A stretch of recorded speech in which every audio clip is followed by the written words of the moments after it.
Hello everyone and my dear student, स्वागत है आप सबका मेरे यूट्यूब चैनल पे। और आज हम कवर करेंगे रिलेटिव डेंसिटी टॉपिक को, जो कि क्लास 8 फिजिक्स के physical quantities and measurement chapter से रिलेटेड है।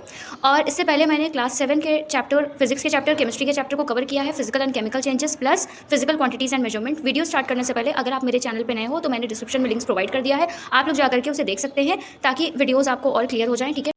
और अगर आप लोग मेरे चैनल पे नए हैं तो हिट द बेल आइकन, ताकि मेरी कोई भी नोटिफिकेशन मिस ना हो। और साथ में मेरी वीडियोस को उन बच्चों से ज़रूर शेयर करिए जिनके पास कोई सोर्स अवेलेबल नहीं है और वो क्लास 6, 7, 8 में करंटली स्टडी कर रहे हो, ठीक है। ठीक है, तो स्टार्ट करते हैं आज की वीडियो। तो चलिए स्टार्ट करते हैं आज का टॉपिक, जो है रिलेटिव डेंसिटी, और नोट्स बनाना स्टार्ट करते हैं। तो सबसे पहले तो रिलेटिव डेंसिटी होती क्या है, व्हाट इज़ रिलेटिव डेंसिटी, है ना। तो इसमें लिखेंगे हम, it is defined as the ratio of density of a substance, कोई भी सब्सटेंस हो सकता है, ठीक है, कोई भी ऑब्जेक्ट हो सकता है, to the density of liquid, कोई लिक्विड हो सकता है, ठीक है, से वाटर। सेकेंड पॉइंट में इट इज़ ऑल्सो, मतलब रिलेटिव डेंसिटी जो होता है, तो it is also known as short form, ठीक है, specific gravity and since it is a ratio of two same physical quantities, thus it has no unit, मतलब ये कैसा है, यूनिटलेस है, ठीक है। अब इंपॉर्टेंट वर्ड्स को पहले हाईलाइट करेंगे, ठीक है। रेशियो को अंडरलाइन करेंगे, डेंसिटी को अंडरलाइन करेंगे, सब्सटेंस को अंडरलाइन करेंगे, अगेन डेंसिटी लिक्विड को अंडरलाइन करेंगे, स्पेसिफिक ग्रेविटी को अंडरलाइन करेंगे, it is a ratio of two same physical quantities, इस वजह से नो यूनिट, ठीक है। अब ठीक है, तो लिख लिया आप सबने, ओके। अब इसका मतलब क्या होता है, तो बेसिकली रिलेटिव डेंसिटी एक तरीके का रेशियो होती है, एक ऐसा टर्म होता है जो रेशियो होता है, किस चीज़ का रेशियो होता है, किसी भी सब्सटेंस या किसी भी ऑब्जेक्ट की डेंसिटी का अपॉन किसी भी लिक्विड की डेंसिटी का। सपोज करते हैं कि वो लिक्विड हमारा वाटर है, ठीक है, और इसी रिलेटिव डेंसिटी को हम स्पेसिफिक ग्रेविटी के नाम से भी जानते हैं। यानी लाइफ में कभी भी स्पेसिफिक ग्रेविटी आएगा, इसका मतलब हम रिलेटिव डेंसिटी की ही बात कर रहे हैं, ठीक है। और अब एक बात बहुत इंपॉर्टेंट है, इसको यहाँ पे स्टार मार्क कर लेंगे कि क्योंकि ये रेशियो होता है दो सेम फिजिकल क्वांटिटीज़ का, इसीलिए इसका कोई यूनिट नहीं होता है। 9 किलोमीटर, 9 किलोग्राम, 9 मीटर, 9 सेकंड, ठीक है, 9 kg पर मीटर के, वैसे कुछ भी आपको यूनिट नहीं दिखाई देगा। जो हमारी डेंसिटी का यूनिट होता है, ऐसा यूनिट kg पर मीटर के, वो भी मैं यहाँ नहीं दिखाई देगा। क्यों नहीं दिखाई देगा, इंपॉर्टेंट बात है, कभी भी फिजिक्स में भी क्या होता है, अगर हमारे पास रेशियो, वैसे तो कई सारे होते हैं, ठीक है, जैसे कि अगर हम डेंसिटी की बात कर लें, है ना, तो जैसे मैंने बताया, तो उस दिन मास अपॉन वॉल्यूम होता है, ठीक है, तो मास का अलग यूनिट है, वॉल्यूम का अलग ऐसा यूनिट होता है, उसके बाद हमें कोई ना कोई यूनिट मिल जाती है, राइट। लेकिन ये क्वांटिटी अलग है, mass is a different physical quantity, volume is a different physical quantity, ठीक है। जैसे कि अगर हम बात करें किसके बारे में, अगर हम बात करते हैं स्पीड के बारे में, तो डिस्टेंस अपॉन टाइम होता है। डिस्टेंस एक अलग फिजिकल क्वांटिटी है, उसका यूनिट भी अलग है, टाइम एक अलग फिजिकल क्वांटिटी, उसका यूनिट भी अलग है। अगर हम इसे सॉल्व करके भी देखें तो डिस्टेंस की यूनिट होती है मीटर, टाइम की यूनिट होती है सेकंड, तो मीटर पर सेकंड हमारा आ जाता है, ठीक है। ये मैंने एक्सप्लेन भी किया था अपनी पिछली वीडियोस में। लेकिन क्योंकि यहाँ पर हमारे पास डेंसिटी ही डेंसिटी का रेशियो है, मतलब सब्सटेंस की भी डेंसिटी है और जिस लिक्विड में वो सब्सटेंस है उसकी भी डेंसिटी है, यानी सेम फिजिकल क्वांटिटी आ रही है ना। ऊपर में क्या है, डेंसिटी है, भले ही वो ऑब्जेक्ट की डेंसिटी है, ठीक है, नीचे क्या है, वो डेंसिटी है, भले ही वो लिक्विड की डेंसिटी है। बात तो हम किसकी कर रहे हैं, किस फिजिकल क्वांटिटी की कर रहे हैं, डेंसिटी की कर रहे हैं ना, बिल्कुल सही बात है। ये है रिलेटिव डेंसिटी, है ना। तो यहाँ पर क्योंकि डेंसिटी हमारी क्या है, सेम फिजिकल क्वांटिटी, ऊपर भी डेंसिटी नीचे भी डेंसिटी, इसलिए अगर मैं रख भी दूँ यहाँ पे kg पर मीटर क्यूब, और नीचे भी क्या हो जाएगा, kg पर मीटर क्यूब हो जाएगा डेंसिटी, भाई सीधी सी बात है। यहाँ पे मास का ऐसा यूनिट क्या हो जाएगा, kg हो जाएगा, वॉल्यूम का मीटर क्यूब हो जाएगा, और यहाँ kg पर मीटर क्यूब, नीचे भी डेंसिटी की यूनिट क्या हो जाएगी, kg पर मीटर क्यूब, पूरा कैंसिल हो जाएगा, तो हमें क्या मिलेगा, कुछ नहीं मिलेगा। यानी कि बेसिकली इन सो सेम फिजिकल क्वांटिटीज़ का अगर रेशियो होता है तो उसमें यूनिट नहीं होती है, वो यूनिटलेस हो जाता है, ओके। अब हम बात करते हैं इसी चीज़ को, हम ये जो मैंने डेफिनेशन लिखी है, ठीक है, इस चीज़ को मैं एक बेसिक एक फॉर्मूले में कन्वर्ट कर देती हूँ, ठीक है। तो नेक्स्ट पॉइंट हम लिखेंगे रिलेटिव डेंसिटी की जगह पे स्पेसिफिक ग्रेविटी भी लिख सकते हैं, ठीक है, स्पेसिफिक ग्रेविटी। तो रिलेटिव डेंसिटी को आप आर डी बोल सकते हो, क्या बिल्कुल बोल सकते हो, स्पेसिफिक ग्रेविटी को एस जी बोल सकते हो, is equals to density of substance, ठीक है, अपॉन डेंसिटी ऑफ लिक्विड, ठीक है। ये हमारा एक फॉर्मूला आ गया, ठीक है। रिलेटिव डेंसिटी या स्पेसिफिक ग्रेविटी का फॉर्मूला क्या हो गया, density of substance upon density of liquid हो सकता है, कोई भी लिक्विड हो सकता है, ठीक है।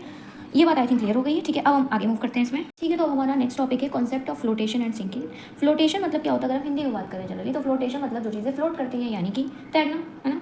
और सिंकिंग मतलब क्या है कि कोई जो चीज़ डूब रही होती है, ठीक है। ये फ्लोटेशन एंड सिंकिंग दो टर्म्स होते हैं, तो यहाँ पे हम लिखेंगे both terms are related, both terms are related to comparative densities of any substance, bracket में ऑब्जेक्ट लिख सकते हैं, एंड लिक्विड, ठीक है। नेक्स्ट पॉइंट में some objects can float whereas some objects sink, ठीक है। अंडरलाइन करेंगे बोथ टर्म्स जो हमारे हैं, यानी फ्लोटेशन और सिंकिंग की बात चलिए किससे रिलेटेड होते हैं, related underline, comparative densities underline किसकी किसकी, सब्सटेंस की, लिक्विड की। कुछ ऑब्जेक्ट्स फ्लोट कर सकते हैं, कुछ ऑब्जेक्ट सिंक कर जाते हैं। बिल्कुल सही बात है, हम लोग अपनी लाइफ में भी ये चीज़ देखते हैं कि कुछ ऑब्जेक्ट फ्लोट करते हैं पानी में, अगर मैं पानी की बात करूँ सबसे जनरल एग्जांपल, ठीक है। और कुछ ऑब्जेक्ट क्या कर जाते हैं, सिंक कर जाते हैं, यानी कि डूब जाते हैं, ठीक है। अब इसके डिफरेंट डिफरेंट केसेस होते हैं, ठीक है। वो कौन कौन से केसेस होते हैं और उसमें डेंसिटी का किस तरीके से इफेक्ट होता है, उसके बारे में बात करते हैं, ठीक है। तो बात करते हैं केसेस के बारे में। जो 3 केसेस होते हैं बेसिकली हमारे पास, ठीक है।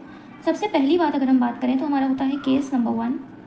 केस नंबर 1 होता है डेंसिटी ऑफ ऑब्जेक्ट या कोई भी जो सब्सटेंस है, ठीक है, वो क्या है, ज़्यादा है, ऑब्जेक्ट की डेंसिटी ज़्यादा है। किससे ज़्यादा है, डेंसिटी ऑफ लिक्विड से, ठीक है। तो क्या होगा, अगर डेंसिटी ऑफ ऑब्जेक्ट ज़्यादा है डेंसिटी ऑफ लिक्विड से, भारी है ऑब्जेक्ट, तो ऑब्जेक्ट क्या कर जाएगा, डूब जाएगा, यानी कि सिंक कर जाएगा। तो ऑब्जेक्ट क्या करेगा हमारा, सिंक, ठीक है। ऑब्जेक्ट क्या कर जाएगा हमारा, सिंक कर जाएगा, राइट।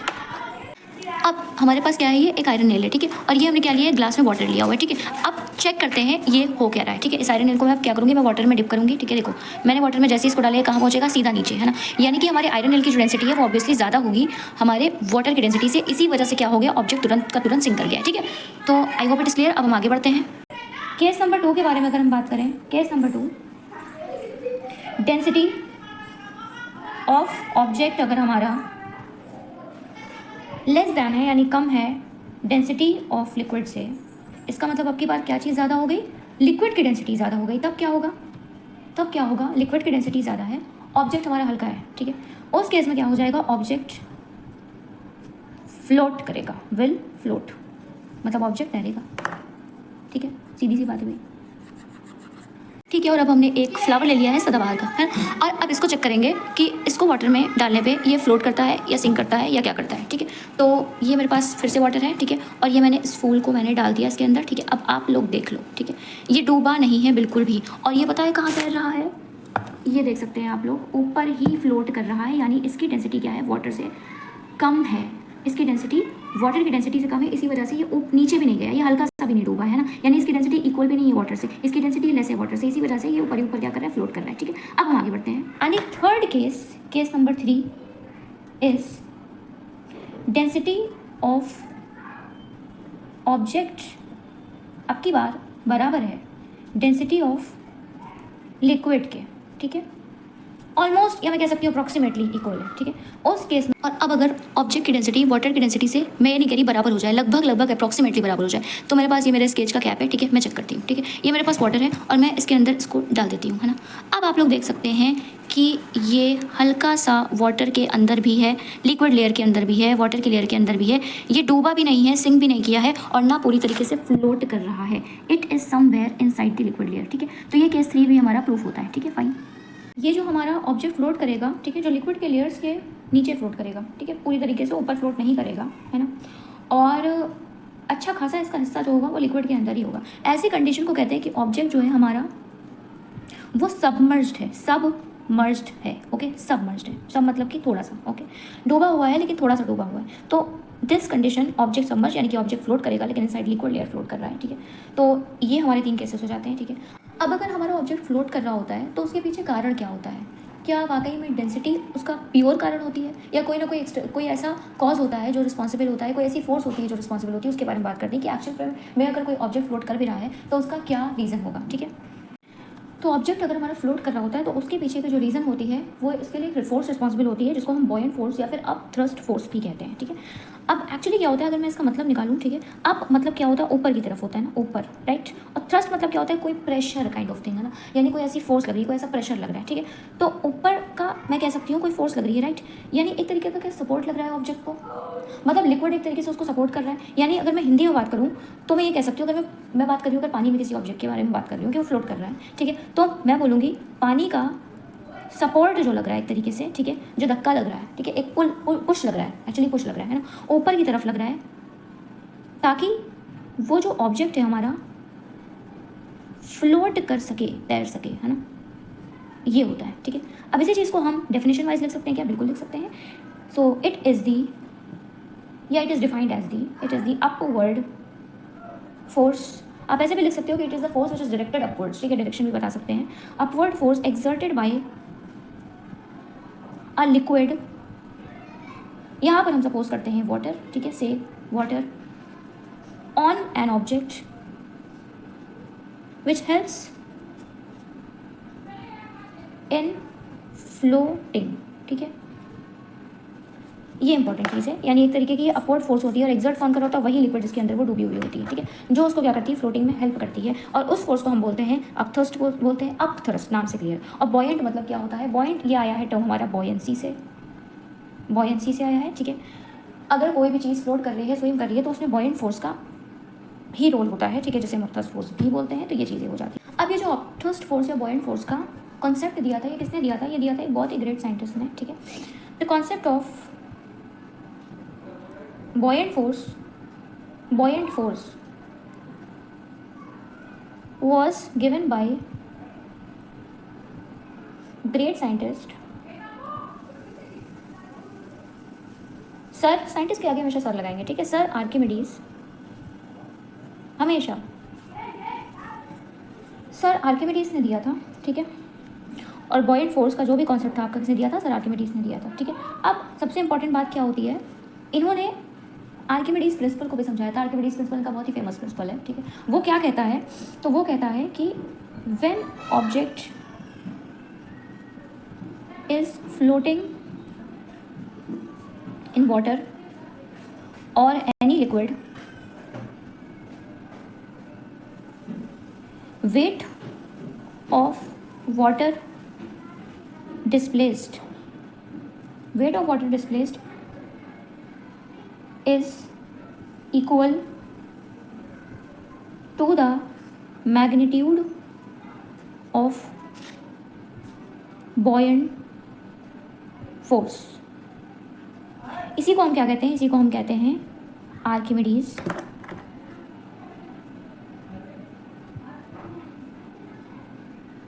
प्रिंसिपल।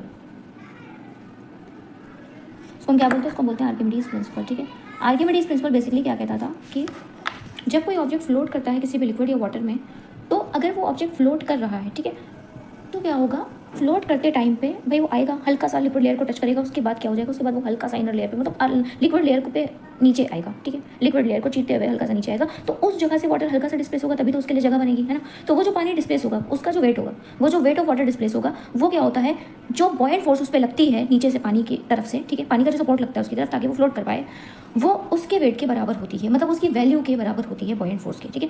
तो इसमें अंडरलाइन करेंगे हम, ऑब्जेक्ट जब फ्लोट कर रहा है इन वाटर, ठीक है, या फिर किसी भी लिक्विड में, weight underline, water underline, displaced underline, equal underline, magnitude underline and buoyant force also underline.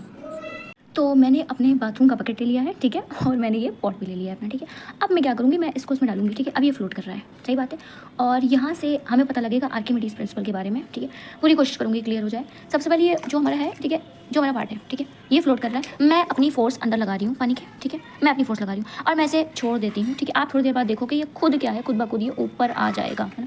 ये क्या हो रहा है, ये ऊपर आके तैरने लगा, यानी मैं अपनी फोर्स इधर से लगा रही हूँ, लेकिन कोई ना कोई ऐसी फोर्स है पानी की, ऐसी कोई ना कोई फोर्स है जो विजिबल नहीं है हमें, लेकिन वो हमारे स्पॉट को क्या कर रही है, फ्लोट करवा रही है। एक बार पानी में ये देखिए, ठीक है, और ये पानी इसके अंदर भर रहा है, इसकी वजह से पानी मतलब हमारा जो पॉट है वो नीचे जा रहा है, ठीक है। अदरवाइज ये जैसे मैं अंदर भेजूंगी इसको, ये मैं उल्टा करके भेजती हूँ ना, आपकी बारी। ये देखो, ये जैसे मैंने किया मुझे फील होगा, जैसे मैं ये करूँगी ना, जैसे आप लोग भी करके देख सकते हो, तो आपको अंदर से लगेगा इस तरीके से निकालने में बड़ी प्रॉब्लम हो जाती है इसको, है ना। यानी कोई ना कोई ऐसी फोर्स जो उसको ऊपर की तरफ घसीट रही है, इसी फोर्स को हम पानी की फोर्स, पानी का सपोर्ट होता है कि ऑब्जेक्ट तैर पाए, ठीक है। उसी फोर्स को हम बोलते हैं बॉयंट फोर्स। यहाँ जब आप इसको ऐसे डुबोगे ना, तब आपको फील होगी, रियली फीलिंग आएगी, ठीक है। और जब निकालोगे स्पेशली तब फीलिंग आएगी, है ना।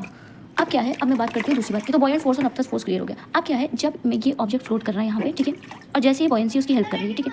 अब जब ये डूबा है, ठीक है, तो इससे पानी खिसका, ठीक, और इधर उधर गया, तभी तो ये ऑब्जेक्ट तैर रहा है ना। पानी हल्का सा तो शिफ्ट हुआ होगा। ऐसे वाटर जो डिस्प्लेस हुआ है, ठीक है, उसका वेट और जो बॉयंट फोर्स कितना लगा है इस ऑब्जेक्ट पे, उसका जो मैग्नीट्यूड वैल्यू होती है वो सेम होती है। यही आर्किमिडीज सर ने समझाया था, इसी को कहते हैं आर्किमिडीज का सिद्धांत, यानी Archimedes principal. Okay, so I hope it is clear. मैं इसको वापस रख के आती हूँ। सो आई होप आज की वीडियो आपको क्लियर हो गई होगी, ठीक है। आप लोग स्क्रीनशॉट भी ले सकते हैं इसका। हमने सबसे पहले रिलेटिव डेंसिटी पढ़ा, फिर रिलेटिव डेंसिटी को स्पेसिफिक ग्रेविटी कहते हैं, उसको फॉर्मूला वाइज पढ़ा। पहले मैंने नोट्स लिखवाए, ठीक है, उसके बाद मैंने थोड़ा थोड़ा करके आपको एक्सप्लेन किया, ठीक है। और फिर फ्लोटेशन एंड सिंकिंग का कॉन्सेप्ट कैसे होता है, ठीक है, वो कैसे कंपैरेबल डेंसिटी से रिलेट करता है, उसके तीनों केसेस, उसके एक्सपेरिमेंट्स, ठीक है, वो सब मैंने शो कर दिए। उसके बाद मैंने बॉयंट फोर्स, नप्थस फोर्स, उसका कारण और उसका भी मैंने आपको एक प्रैक्टिकल दिखा दिया, ठीक है। और आर्किमिडीज प्रिंसिपल भी मैंने बता दिया। ओके, तो आज के लिए इतना ही। और अगर आपको कोई भी क्वेरी हो, ठीक है, तो आप लोग पूछ सकते हैं, ठीक है। शायद बैकग्राउंड में थोड़ी सी नॉइस है ना, तो उसके लिए अपॉलॉजीज़। मैं कोशिश करूँगी कि मैं इस पर भी काम करूँ, है ना। और बाकी अगर कोई भी और कमेंट है या कोई भी और क्वेश्चन है, तो आप लोग इससे रिलेटेड पूछ सकते हैं। कोई भी इंप्रूवमेंट भी अगर रिक्वायर है, तो भी आप लोग हमको सजेस्ट कर सकते हैं, ठीक है। और तब तक के लिए keep learning, keep growing. Goodbye, bye.